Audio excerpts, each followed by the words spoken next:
Hello everyone, welcome back to my channel and I hope that you all are doing very well. So in today's video, we'll be delving into the first chapter of the background readings from British literature, the early 20th century, that is The Structure of the Unconscious, the It, the Ego and the Superego by Sigmund Freud. So before this video goes on, let's quickly see the introduction to the author Sigmund Freud. So he was a neurologist and is best known as the founder of psychoanalysis, a way of treating mental health problems and understanding the mind. तो एक तरीके से जो Sigmund Freud थे वो एक neurologist थे, यानी हम कह सकते हैं डॉक्टर थे। ये नर्वस सिस्टम का ट्रीटमेंट करते थे जो कि हमारे ब्रेन को भी इंक्लूड करता है और स्पाइनल कॉर्ड को भी, and is best known as the founder of psychoanalysis और फाउंडर ऑफ साइकोएनालिसिस के नाम से भी जाने जाते हैं। ठीक है, तो एक तरीके से हम आसान भाषा में कहें तो ये हमारे अनकॉन्शियस माइंड को इंक्लूड करते हैं और किस तरीके से हमारा जो अनकॉन्शियस माइंड है वो हमारे बिहेवियर पे यानी हमारे व्यवहार पे इम्पैक्ट करता है, असर करता है। तो एक तरीके से ये मेंटल हेल्थ प्रॉब्लम को सॉल्व करता है और हमारे माइंड को समझता है, हमारे दिमाग को समझता है। And he developed theories about the unconscious mind, dreams and how our early life experiences shape our behavior. तो देखो ये किस तरीके से मतलब इन्होंने इस थ्योरी को डेवलप किया हमारे अनकॉन्शियस माइंड के बारे में, हमारे ड्रीम्स के बारे में, and how early life experiences shape are behaviour, यानी हमारी शुरू की ज़िंदगी हम कह सकते हैं जब हम बॉर्न होते हैं, उसके बाद धीरे धीरे जब हम बड़े होते हैं तो वो चीज़ें हमारी ज़िंदगी को किस तरीके से शेप देती है। ठीक है, हम मतलब किस तरीके से व्यवहार करते हैं, यानी जब हम छोटे होते हैं, इमेच्योर होते हैं, तो जो जो हम करते हैं वही सारे काम हमारी आदत बन जाती है, हमारी हैबिट्स बन जाती है। अगर हम एक चीज़ को डेली डेली करते रहें, चाहे वो अच्छी हो चाहे वो बुरी हो, तो वो हमारी हैबिट बन जाती है, जिसको कि हम हिंदी में कहते हैं संस्कार। वो हमारे संस्कार बन जाते हैं। ठीक है, उसको हम करते रहते हैं, वो एक तरीके से हमारे माइंड में सेट हो जाता है। तो वो हमारे बिहेवियर को दिखाता है कि हमारा व्यवहार कैसा होता है, क्योंकि हम दूसरों को भी जज करते हैं उनके बिहेवियर को देख के। अगर उनका व्यवहार अच्छा नहीं होता तो हम सीधा क्या कहते हैं कि इसके संस्कार अच्छे नहीं हैं। तो इस तरीके से जो यहाँ पे वर्ड है कि ये हमारे लाइफ को शेप देती है। तो शेप देने का यही मतलब है कि किस तरीके से शेप देती है, अच्छा या बुरा, क्योंकि दोनों तरीके के बिहेवियर्स होते हैं। And he introduced ideas like the it, the ego and super ego which explain different parts of human minds. और देखो इन्होंने 3 आइडियाज़ दिए हैं, क्या क्या, the it, ego and super ego, जो कि हमारे माइंड के पार्ट्स को, ह्यूमन माइंड के जो पार्ट्स हैं उनको अच्छी तरीके से एक्सप्लेन करता है। ठीक है, तो इसको हम आगे वीडियो में जानेंगे। And his works had huge impact on psychology, literature and art, although some of his ideas are now criticised and outdated. तो देखो इनके जो वर्क हैं, यानी इनकी जो भी राइटिंग्स हैं, जो भी इन्होंने लिखे हैं, जो भी इन्होंने किया है, तो एक तरीके से उनका बहुत बड़ा असर है किस पे, साइकोलॉजी, लिटरेचर पे और आर्ट पे। हालांकि इनके कुछ आइडियाज़ जो हैं, यानी इनके कुछ वर्क्स जो हैं, उनके बारे में बुराई भी करी जाती है, उसको जज भी किया जाता है, कमेंट्स भी होते हैं, और कुछ जो है वो आउटडेटेड हो चुके हैं, यानी अब यूज़ नहीं होते और या फिर शायद इनको पढ़ा नहीं जाता। And he was born on May 6, 1856 in Australia and passed away on 23 of September 1936। तो इनका जन्म हुआ था 1856 में ऑस्ट्रेलिया में और इनकी मृत्यु हो गई थी 23 सितंबर 1936 में। So this is all about the author. अब हम आगे चलते हैं। तो देखो, structure of the unconscious is about how mind works in different layers. तो सिगमंड फ्रॉइड ने एक तरीके से स्ट्रक्चर बनाया है अनकॉन्शियस का कि किस तरीके से हमारा माइंड जो है, हमारा जो दिमाग है, वो अलग अलग तरीके से वर्क करता है, अलग अलग तरीके से काम करता है। तो सबसे पहला पॉइंट है इसमें हमारा कॉन्शियस। ठीक है, this is everything you are aware of right now, like what you are thinking और फीलिंग एट दिस मोमेंट। तो कॉन्शियस का सिंपल सा मीनिंग होता है जब हमें किसी चीज़ के बारे में मालूम होता है, जब हम किसी चीज़ के लिए अवेयर होते हैं, यानी हम क्या सोच रहे हैं, मैं क्या सोच रही हूँ कि कल मैं कहीं जाऊँगी घूमने या नहीं जाऊँगी, या फिर हम कुछ भी सोच रहे होते हैं, कुछ भी सैड फील कर रहे होते हैं, अच्छा फील कर रहे होते हैं, यानी हमें मालूम होता है कि हमारा दिमाग अभी क्या सोच रहा है। तो हमें मालूम होता है, we are aware of whatever we are thinking. तो वो हो जाता है हमारा कॉन्शियस पार्ट, ठीक है, हमारे माइंड का। दूसरा है pre conscious. This including things you aren't thinking about right now but can easily remember if you try, like your phone number or what you had for lunch yesterday। तो देखो जो pre conscious होता है इसमें क्या होता है कि हम मतलब एकदम से ये नहीं सोच पाते कि हम अभी क्या सोच रहे हैं। ठीक है, इसमें हम इंक्लूड कर लेते हैं कोई ऐसी चीज़ जो हम आसानी से याद कर लेते हैं, जैसे कि फ़ोन नंबर। यानी अगर मैं आपसे कुछ पूछूं तो आप एकदम से नहीं बताओगे, लेकिन आप याद करोगे तो आपको याद आ जाएगा। अगर मैं पूछूं कि आपने ये चीज़ कितने का ख़रीदा, या फिर आपका फ़ोन नंबर क्या है, या फिर आपने लंच में क्या खाया था, तो आप इजीली बता दोगे याद करके, है ना। लेकिन आप उस वक्त सोच नहीं रहे हो। क्यों सोच नहीं रहे हो? क्योंकि मैंने आपसे पूछा, फिर उसके बाद आपने सोचा और आप बिल्कुल ईजिली सोच के मुझे उसका आंसर दे रहे हो, तो वो हो जाएगा हमारा प्री कॉन्शियस माइंड। यानी जो भी चीज़ हम सोचते हैं यानी याद करते हैं और वो हमें ईजिली याद आ जाए, जो रिसेंट में ही हुआ हो हम कह सकते हैं, तो वो हो जाता है हमारा प्री कॉन्शियस माइंड, जिसको हम ईजिली याद कर सकते हैं। फिर थर्ड है हमारा अनकॉन्शियस। ठीक है, इसका क्या मतलब होता है कि जिसके लिए हम अवेयर नहीं होते हैं, जिसके बारे में हमें पता नहीं होता है, लेकिन हम गेस करते रहते हैं कि कहीं ऐसा तो नहीं होगा, कहीं वैसा तो नहीं होगा, और उसके अकॉर्डिंग हमारा जो बिहेवियर है वो कैसा होता है। This part of your mind holds thoughts and feelings you don't know about, often because they are too painful or unsettling. But even though you don't realize it, these hidden thoughts can still affect how you act. तो देखो इसमें क्या होता है unconscious, यानी हम जो भी फील कर रहे होते हैं हमें मालूम नहीं होता है कि किस वजह से हम ऐसा फील कर रहे हैं, और क्योंकि शायद हम इसके बारे में अंदाज़ा लगाते रहते हैं, वो पेनफुल हो सकता है, अनसेटलिंग हो सकता है। और ये चीज़ें जैसे हम सोच सोच के, यानी हमें कोई चीज़ मालूम नहीं है कि ऐसा हम क्यों सोच रहे हैं, या फिर अगर हम कुछ भी अनकॉन्शियस यानी हमें मालूम नहीं है लेकिन फिर भी हम उसको फील करते हैं, फिर हम उसके अकॉर्डिंग एक्ट करते हैं, उसके अकॉर्डिंग हमारा बिहेवियर होता है। लेकिन ये सारे हिडन थॉट्स होते हैं। ऐसा क्यों होता है हमें नहीं पता, क्योंकि हम उस चीज़ के लिए अवेयर नहीं होते हैं, क्योंकि हमारे दिमाग में बहुत सारी चीज़ें चलती हैं। जब हम जगे रहते हैं तो हम पता लगा सकते हैं कि हम क्या सोच रहे हैं, किस चीज़ के बारे में सोच रहे हैं। लेकिन जब हम सो जाते हैं तब भी हमारा दिमाग चलता है, लेकिन उस वक्त हम सोए होते हैं, हमें पता नहीं होता। और उस वक्त जो चीज़ें हमारे दिमाग में चलती हैं वो होता है हमारा अनकॉन्शियस माइंड का हिस्सा, जो कि चलता रहता है, हमारे दिमाग में चलता रहता है, लेकिन हमें मालूम नहीं होता। Okay, now let's see the most important part of the chapter on Freud's theory of mind, including the unconscious, id, ego, and the superego. Is the idea that our behavior is influenced by unconscious forces and internal conflicts. तो देखो जो भी most important thing है इस पूरे chapter में उसको हम अभी डिस्कस करेंगे। वैसे ये तीन ज़्यादा इंपॉर्टेंट है जिसको कि हमारे ऑथर ने यानी सिगमंड फ्रॉइड ने बताया है, इड, ईगो और सुपर ईगो। ठीक है, तो देखो सबसे पहले हम जानते हैं his theory suggest that we are not always fully aware of the reasons behind our actions because a lot of our thoughts, our desires are hidden in the unconscious mind. तो देखो इन्होंने हमें बताया है, सिंपल भाषा में अगर हम बात करें तो अभी अभी हमने देखा कि हमारा माइंड जो है वो किस तरीके से काम करता है। 3 लेयर्स में काम करता है, conscious, pre conscious and unconscious. तो देखो कुछ चीज़ें जो होती है हमें मालूम होती है, लेकिन कई बार हम बिल्कुल भी अवेयर नहीं होते हैं कि क्या हमारे साथ हो रहा है या फिर हम क्या सोच रहे हैं, और फिर उसके अकॉर्डिंग हम एक्शंस करते हैं, यानी जो हमारे बिहेवियर्स होते हैं उसके अकॉर्डिंग होते हैं, लेकिन हमें नहीं मालूम होता कि हम ऐसा क्यों कर रहे हैं।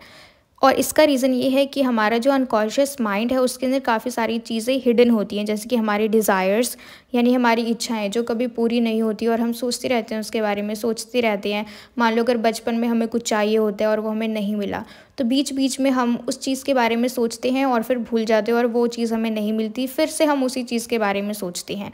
तो काफ़ी बार ऐसा होता है कि वो चीज़ हमारे अनकॉन्शियस माइंड में चली जाती है और हम उसके लिए अवेयर नहीं होते हैं। यानी वो डिज़ायर, मान लो हमारा अगर बचपन में हमें कुछ चाहिए होगा और अब हम बड़े हो गए हैं, तो एक तरीके से हमें वो याद नहीं है, लेकिन फिर भी हमें कुछ ऐसा लगता है कि कुछ तो चाहिए, कुछ अधूरा है, और उसके अकॉर्डिंग फिर हम परेशान होने लग जाते हैं और फिर वो परेशानी हमारे बिहेवियर में दिखने लग जाती है। ठीक है, and these unconscious desires often clash with our conscious thoughts and the way are it, यानी डिज़ायर, इट को हम कह सकते हैं डिज़ायर, हमारी इच्छाएं, आई और डी, इट। ठीक है, और ईगो यानी रियलिटी, जो भी हमारा सच है, यानी जो हमारे डिज़ायर है जो हमें चाहिए, और ईगो हमारी रियलिटी जो अभी है हमारे पास नहीं है, जो भी हम डिज़ायर कर रहे हैं, and super ego morality. Morality इसका मतलब है, हम कह सकते हैं कि जब हम कोई भी चीज़ सोचते हैं और उसके बारे में हम सोचने लग जाते हैं कि जो भी मेरी इच्छा है क्या वो सही है या फिर वो गलत है। अगर सही है तो फिर हम उस चीज़ को जाके ले लेते हैं, अगर गलत है यानी वो सोसाइटी के लिए एक्सेप्टेबल नहीं है, ठीक है, लेकिन वो आपको पसंद है, लेकिन वो सोसाइटी में एक जुर्म की तरह माना जाएगा, तो वो आप नहीं कर सकते क्योंकि वो फिर गलत होगा, लेकिन वो आपका डिज़ायर है, लेकिन आप कर नहीं सकते। तो मोरालिटी का ये है कि यहाँ पे ये बात आ जाती है कि ये चीज़ सही है या गलत है। तो यहाँ पे हम डिसाइड करते हैं, एक डिसीजन लेते हैं, यानी इट हमारा डिज़ायर, हमारी इच्छा, ईगो रियलिटी की जो हमारी इच्छा है वो हमें रियलिटी में नहीं मिल रही, यानी जो हमारे डिज़ायर है वो असलियत में पूरा नहीं हो पा रहा। और सुपर ईगो, जो डिज़ायर है वो सही है या गलत है। अगर सही है तो हम उसको ईजिली मतलब अचीव कर सकते हैं, लेकिन अगर गलत है तो फिर हम अचीव नहीं कर सकते। तो एक तरीके से ये जो लड़ाई है, क्लैश है, हमारे कॉन्शियस माइंड में और अनकॉन्शियस माइंड में ये चलता रहता है, और उसके अकॉर्डिंग फिर हमारा बिहेवियर होता है। ठीक है। And the last point is the balance or conflict between these three parts of the mind is the key to understanding human behaviors according to Freud. तो फ्रॉइड के अकॉर्डिंग ये जो बैलेंस है, या फिर हम कह सकते हैं लड़ाई है, between these three parts, id, ego और सुपर ईगो, ये तीनों जो है वो हमारे ह्यूमन बिहेवियर को अंडरस्टैंड करने में हेल्प करती है। ठीक है, यानी हम ह्यूमन के बिहेवियर को समझ सकते हैं इन तीनों के बेस पे, इड, ईगो और मोरालिटी यानी सुपर ईगो। तो और आसान भाषा में एक बार समझ लेते हैं हम इट। इट क्या है? The it is like a child, यानी ये एक बच्चे की तरह है। ठीक है। It wants what it wants right now without thinking about consequences. तो देखो इट जो है यानी हमारे डिज़ायर जो हैं वो एक बच्चे की तरह है, कि एक बच्चा क्या करता है, अगर उसको कोई टॉय चाहिए, अगर उसने कुछ भी देख लिया तो वो अपने पेरेंट्स से ज़िद करने लग जाता है कि उसे यही चाहिए और अभी चाहिए, कैसे भी करके दिलाओ। एक बच्चा यही करता है ना। तो इट जो है वो एक चाइल्ड की तरह है, यानी हमारा जो डिज़ायर है वो एक चाइल्ड की तरह है, हमें वो चीज़ चाहिए ही चाहिए विदाउट थिंकिंग अबाउट कॉन्सिक्वेंसेस, यानी हम उसके परिणाम के बारे में नहीं सोचते हैं कि अगर हम ये चीज़ ले लेंगे तो उसका परिणाम क्या होगा। It is driven by basic instincts and desires like hunger, thirst and pleasure. तो एक तरीके से ये बेसिक इंस्टिंक्ट है, यानी हम कह सकते हैं जो नेचुरल टेंडेंसी होती है ना किसी इंसान की, उस तरीके से, और डिज़ायर्स हमारी इच्छाएं, लेकिन कैसे, जो एकदम से पूरी हो जानी चाहिए। जैसे कि हमें भूख लगती है तो हम कुछ खा लेते हैं, प्यास लगती है तो वो फिर हम पानी पी के प्यास बुझा लेते हैं, और खुशी अगर हमें चाहिए होती है तो हमें मालूम होता है कि हमें किस चीज़ से खुशी मिलेगी तो हम वो करते हैं। तो एक तरीके से इंस्टेंट हम कर सकते हैं, अपने आप को संतुष्ट कर सकते हैं एकदम से। It is all about instant gratification, है ना। यानी ये सारी चीज़ें मतलब हम एकदम से इंस्टेंट ग्रैटिफिकेशन जो वर्ड है इसका मतलब है संतुष्टि, यानी हम एकदम से संतुष्ट हो जाते हैं। खाना पीना खा के अगर भूख लगी है तो भूख मिटा लेते हैं, प्यास लगी है तो प्यास मिटा लेते हैं। अगर हमें कोई चीज़ सैड कर रही है और हमें मालूम है कि हमें किस चीज़ से खुशी मिलेगी तो हम वो कर लेते हैं। मान लो अगर आपको टीवी देखना पसंद है, मूवी देखना पसंद है, या फिर म्यूज़िक सुनना पसंद है, तो हम कुछ भी करते हैं, ठीक है, हमारे इंस्टेंट ग्रैटिफिकेशन के लिए। फिर नेक्स्ट है हमारा ईगो, यानी रियलिटी, असलियत। The ego is the part of mind that deals with reality. तो ईगो जो है वो हमारे माइंड का एक ऐसा पार्ट है जो कि रियलिटी के साथ डील करता है, यानी असलियत के साथ डील करता है। It helps you make decisions and figure out how to get what you want in a way that is socially acceptable and doesn't cause problem. तो देखो एक तरीके से जो ईगो है ये डिसाइड करता है कि हमें जो चीज़ चाहिए वो हम कैसे लेंगे, और वो सोशली एक्सेप्टेबल होना चाहिए, यानी समाज में वो चीज़ सही होनी चाहिए, ठीक है, और मतलब किसी को परेशानी भी ना हो आपके उस डिसीजन से। तो ये डिसाइड करता है कौन? Ego. It tries to balance the impulsive desires of the id with the rules of super ego। और ये क्या करता है? इम्पल्सिव डिज़ायर्स जो होते हैं ना इड के, यानी एक बच्चे के जो अजीब अजीब से डिज़ायर्स होते हैं और उसको लगता है कि अभी ही चाहिए, तो वो जो हमारा पार्ट है माइंड का, उसको ये बैलेंस करता है with the rule of super ego. अब देखो सुपर ईगो को हम देखते हैं। The super ego is like your conscience, यानी एक तरीके से हम जो भी डिसीजन लेते हैं, जो हमारा ईगो है ये क्या काम करता है? डिसीजन लेने का। और सुपर ईगो जो है वो हमें बताता है कि जो हमने डिसीजन लिया है क्या वो सही है या फिर वो गलत है। It represents the rules, morals and values you have learn from parents, society and culture. तो ये चीज़ क्या रिप्रेजेंट करता है? एक तरीके से जो भी रूल्स होते हैं, जो भी मॉरल्स होते हैं, जो भी वैल्यूज़ होती हैं, जो कि हमने सीखे हैं अपने पेरेंट्स से, सोसाइटी से और कल्चर से, तो वो चीज़ रिप्रेजेंट करती है हमारे बिहेवियर से सुपर ईगो में। It tries to control the its desire and make you act in ways that are good and right even if that means delaying pleasure. तो एक तरीके से ये क्या करता है? ये हमारे डिज़ायर को, यानी इट का जो डिज़ायर है, जो हम चाहते हैं ना इंस्टेंट हो जाए, तो उस चीज़ को ये कंट्रोल करता है और हमें सिखाता है कि हमें किस तरीके से बिहेव करना चाहिए इन अ गुड वे और राइट वे। और मान लो जो हमारा प्लेजर है, यानी जिस चीज़ से हमें खुशी मिलती है, उसमें अगर लेट भी हो तब भी हमें उसमें लेट होने देना चाहिए, क्योंकि वो एक सही रास्ता है। जो कॉन्शियस है, जो हम कॉन्शियस को आसान भाषा में कह सकते हैं कि हमारी जो अंतरात्मा होती है, जिसको सही और गलत का पहचान होता है। हम कहते हैं ना, मुझे लग रहा था पर फिर भी मैं वहाँ चली गई, मुझे लग रहा था फिर भी मैंने ये वाला चूज़ किया, मुझे ये सही लग रहा था। तो वो कॉन्शियस, ठीक है, यानी जो हमें बताता है सही क्या है और गलत क्या है। तो देखो, अब हम एक एग्ज़ाम्पल से समझते हैं इन तीनों को, ठीक है, क्योंकि एकदम से नहीं क्लियर होता, तो हम एक एग्ज़ाम्पल लेते हैं, उसके हेल्प से समझते हैं कि इड, ईगो और सुपर ईगो क्या है। तो id is like a child, जैसे कि हमने देखा कि इड जो है ये एक बच्चे की तरह होता है, यानी इसको इंस्टेंट चाहिए।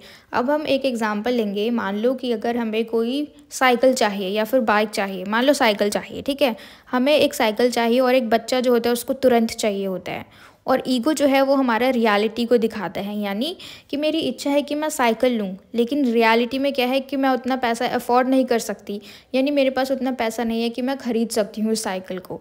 तो सुपर ईगो जो है, अब मैं डिसाइड करती हूँ, जो हमारा ईगो है यानी रियलिटी में मैंने डिसाइड किया, क्योंकि एक तरीके से डिसाइड भी करता है। अब मेरे पास दो ऑप्शन है, क्या क्या डिसाइड किया मैंने कि या तो मैं पैसे चुरा लूँ या तो मैं पैसे कमा लूँ, ठीक है। तो अब यहाँ पे मैंने डिसाइड कर लिया कि मैं पैसे चुराऊँगी। तो अब देखो, जो सुपर ईगो है वो हमें बताएगा कि पैसे चुराना सही है या गलत है। पैसे चुराना गलत है और ये सोसाइटी जो है वो एक्सेप्ट नहीं करती, और इसमें जो हमारे मोरल्स हैं या फिर जो हमारे वैल्यूज़ हैं या फिर जो भी हमारे रूल्स हैं, यानी जो हमारे पेरेंट्स ने सिखाए हैं, वो रिप्रेजेंट नहीं हो रहे हैं, ठीक है। तो एक तरीके से सुपर ईगो जो है वो हमें बताएगा कि नहीं, पैसे चुराना नहीं है, पैसे कमाना है, क्योंकि अगर मैं चुराऊंगी तो एक तरीके से वो इड हो जाएगा, यानी एक चाइल्ड का डिज़ायर जिसको तुरंत चाहिए। अगर मैंने पैसे चुरा के साइकिल खरीद ली तो मुझे साइकिल तुरंत मिल जाएगा, ठीक है। लेकिन अगर मैं पैसे कमाऊंगी और पैसे कमा के साइकिल खरीदना, वो सोसाइटी एक्सेप्ट करेगी कि हाँ भाई उसने कमाई से ख़रीदा है। लेकिन अगर मैं चुरा के अगर अपने पास साइकिल ले लूँगी तो सबको पता लग जाएगा, बदनामी भी होगी सोसाइटी में, तो वो एक्सेप्टेबल नहीं है, ठीक है। पूरे समाज में वो चीज़ एक्सेप्टेबल नहीं है और वो गलत है। तो इस तरीके से सुपर ईगो जो है वो एक बैलेंस रख के चलता है कि जो हमारा इड है, यानी हमारे जो डिज़ायर्स है, वो कुछ कुछ होते हैं ऐसे जो तुरंत पूरे हो जाए। लेकिन अगर जो चीज़ हमें चाहिए चाहिए चाहिए, लेकिन उसके लिए अगर हमें वेट करना पड़े सही टाइम का, तो वो चीज़ कौन बताता है हमें? सुपर ईगो, यानी कॉन्शियस, हमारी अंतरात्मा। Let's see them again in simple terms. The id wants to do whatever feels good, यानी इट जो है वो वही करना चाहता है जो अच्छा लगता है, यानी जिससे हमें अच्छा महसूस होता है, चाहे वो गलत हो चाहे वो सही हो, ठीक है। The ego tries to figure out how to make that happen without causing trouble, और ईगो जो है वो फिगर आउट करने की कोशिश करता है, समझने की कोशिश करता है कि किस तरीके से मैं ये चीज़ कर लूँ। फिर है the super ego reminds you of what right and wrong, और सुपर ईगो जो है वो हमें याद दिलाता है कि क्या चीज़ सही है और क्या चीज़ गलत है। तो आज की इस वीडियो में इतना ही, और मुझे पूरी उम्मीद है कि आपको हर चीज़ अच्छे से क्लियर हो गया हो। इसमें हमने बहुत ही इजी लैंग्वेज में हर चीज़ को समझा, और आई होप कि आपको सच में सब कुछ क्लियर हो गया हो। And if so then please let me know in the comment box if you like this video, and share it with your friends as well so that they can get help from it. And don't forget to subscribe my channel, and till we meet in the next video, keep learning.